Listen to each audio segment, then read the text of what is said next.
प्यारे बच्चों नमस्कार। अपने पेपर कर रहे थे पिछले साल का, जिसमें से अपने खंड ब के 12 सवाल कर लिए थे। क्वेश्चन नंबर 13 अपने इस वीडियो में करते हैं और इसमें 16 प्रश्न है सारे खंड ब में। ये पूरे आज कर लेंगे इसमें, प्लस में खंड स के जितने भी सवाल होंगे ना वो आज करने की कोशिश इसी वीडियो में करेंगे, ठीक है। तो क्वेश्चन नंबर 13, एक शंकु के चिन्ह की अतिरिक्त ऊंचाई 4 सेंटीमीटर है। इसके वर्ती सिरों का परिमाप यानी परिधियाँ 18 सेंटीमीटर और 6 सेंटीमीटर है। तो इस चिन्ह का वक्र पृष्ठीय क्षेत्रफल कितना होगा, ज्ञात करना है। तो चिन्ह का अपने सिलेबस में है नहीं, ये पिछली बार था इसलिए ये सवाल इसने डाल दिया है। इसको अपने शंकु मान के कर लेते हैं, क्योंकि ये चिन्ह तो आएगा नहीं, अपने शंकु ही आएगा। तो कर जरूर लेते हैं, सवाल छोड़ते नहीं हैं। इसलिए मैंने एक शंकु बना लिया यहाँ पे। इसमें से ये कह रहा है कि वक्र भाग का जो वर्तीय क्षेत्रफल ना, वर्त का परिधि नीचे वाली, ये मान लो 18 है, ठीक है ना। तो ये 2πr हो जाएगी।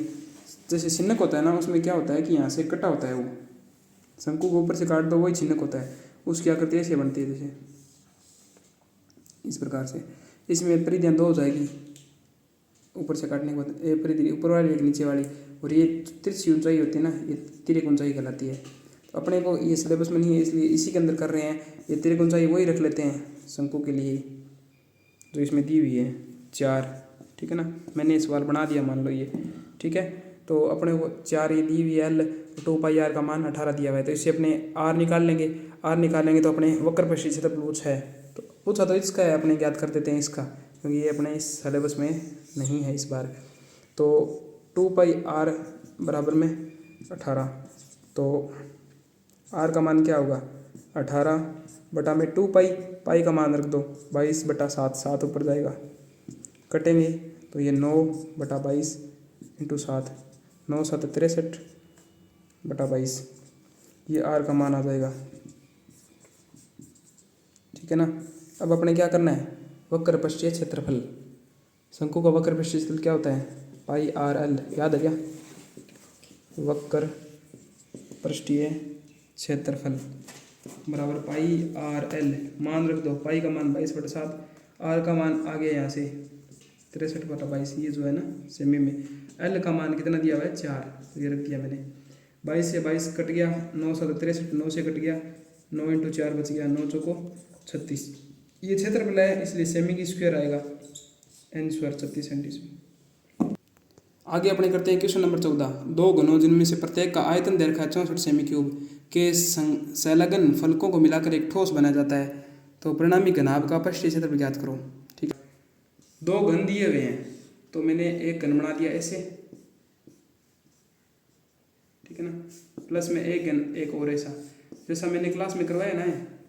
अब चित्र ये थोड़े से समझ लेना आप। इन दोनों को मैंने जोड़ दिया ना, तो ये क्या होगी, लंबाई इतनी थी, दोनों की डबल हो जाएगी लंबाई तो ये हो जाएगी इसकी, मान लो। अब इधर जगह नहीं है इसलिए आप समझ लेना, ये ऐसे टच है, ये घनाभ बन जाएगा, मतलब समझ गए ना। ये जो मान लो x लंबाई थी इसकी, और ये भी x है, दोनों सेम घन है, तो लंबाई कितनी हो जाएगी, x और x जुड़ के 2x हो जाएगी ना, ठीक है। चौड़ाई में कोई फर्क पड़ेगा क्या, अगर इनको मैं ऐसे जोड़ रहा हूँ तो चौड़ाई तो x, ये मान लो चौड़ाई y है, तो y तो रहनी है इसकी, ऊंचाई भी कोई फर्क नहीं पड़ेगा। मान लो ऊंचाई इसकी जड़ थी, इसकी भी जड़ थी ये वाली, तो ये जड़ ही रहनी है। मैंने क्या इन दोनों को ऐसे भिड़ाया है, ये 1 नंबर ये 2 नंबर, ठीक है ना। तो ये इसकी लंबाई डबल होगी, बस इतनी बात है। अब क्या कह रहे हैं, ये प्रत्येक का आयतन 64 था, इसका आयतन 64 है, नहीं घन का आयतन ये दे रखा है इसने 64 सेमी क्यूब दे रखा ना।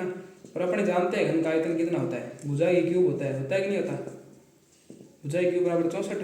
तो भुजा का मान कितना आ जाएगा, यहाँ से पावर 3 हटेगी तो इधर पावर आ गई 1/3, यानी घनमूल 64, घनमूल कितना होता है 4, 4 चौको 16 चौको 64, भुजा का मान आ जाएगा, यानी x है ना। जब इधर घन में क्या होता है कि ये भी तीनों सभी भुजाएं क्या होती है, समान होती है, वर्ग की तरह, ये सारे x x x होंगे, ठीक है ना।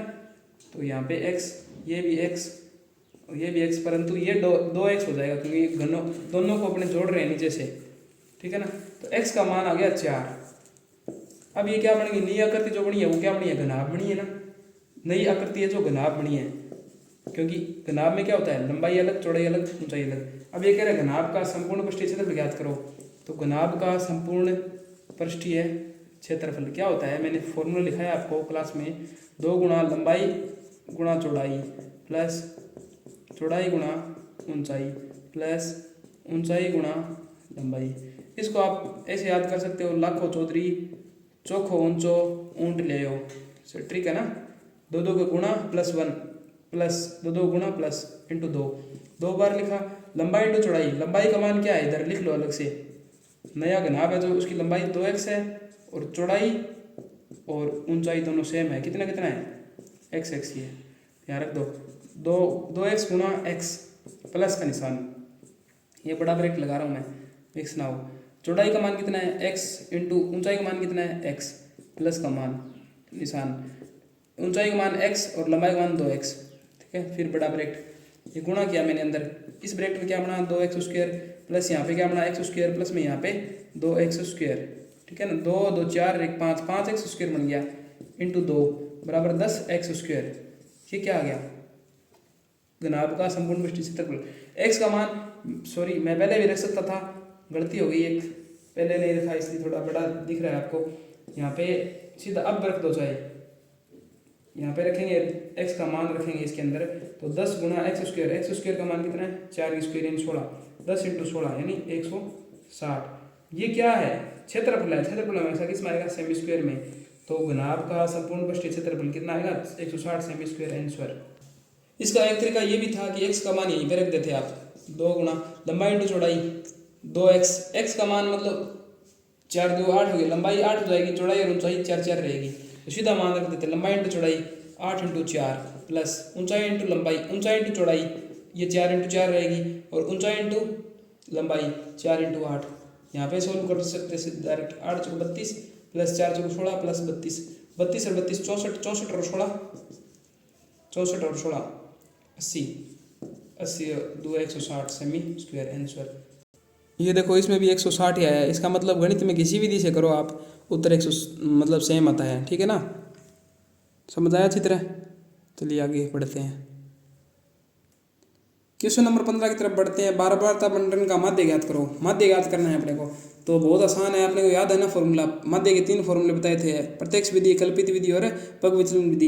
ये तो एकदम आसान दिख रहा है, तो सीधा सा माध्य का सूत्र है। माध्य का सूत्र क्या होता है, x बार बराबर sigma F X upon sigma F. यहाँ पे सिग्मा क्या होता है, योग। तो चलो बोर्ड पे करते हैं इसको। यहाँ पे दिया हुआ है x का मान 1 2 3 4 5 और 6। एफ का मान देखो कितना दिया हुआ है, 2 4 5 4 2 2।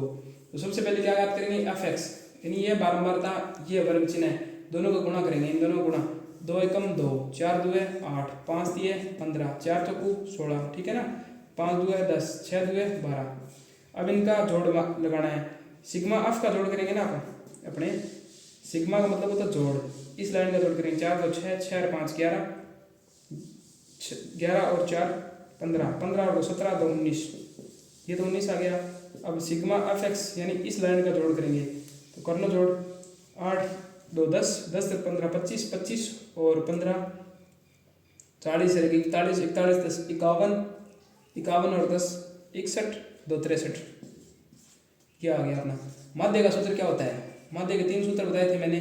पहली विधि कौन सी थी, प्रत्यक्ष विधि, प्रत्यक्ष विधि से कर लेते हैं। दूसरी कल्पित विधि, तीसरी पग विचलन विधि। प्रत्यक्ष विधि का सूत्र क्या होता है, sigma F X upon sigma F, ठीक है ना। होता तो ऐसे होता है, F I X I upon sigma F I, I का मान 1 से लेके अंत तक चलता है, पर डायरेक्ट अपने लिख सकते हैं sigma F X upon sigma F. अपने को तो आसान बनाना है। सिग्मा एफ एक्स का मान कितना है वो यहाँ से रख दो ऊपर 63, सिग्मा एफ का मान कितना है वो यहाँ से रख दो 19 का पड़ा 63 तक, 19 38 19 57 19 75, कितना कितनी बार जाएगा